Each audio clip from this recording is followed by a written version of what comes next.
সাবেক মার্কিন president Joe বাইডেনের প্রোস্টেট ক্যান্সার ধরা পড়েছে। রবিবার তার অফিস থেকে এক বিবৃতিতে একথা জানানো হয়। 82 বছর বয়সী বাইডেন গত সপ্তাহে প্রস্রাবের সংক্রমণের জন্য ডাক্তারের কাছে যান। শুক্রবার তার রোগ নির্ণয় করা হয়। ক্যান্সারের বৈশিষ্ট্য হল গ্লিসন স্কোর 9 এবং হাড়ের মেটাসিস, যার অর্থ এটি রোগে আরও আক্রমণাত্মক রূপ নিয়েছে। বিবৃতিতে বলা হয়েছে, বাইডেন এবং তার পরিবার চিকিৎসার বিকল্পগুলি পর্যালোচনা করছেন।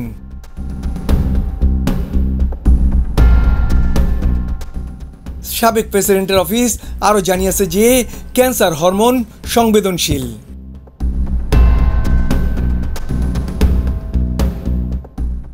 মোয়াজ্জেম হোসেন, চলমান বিশ্ব।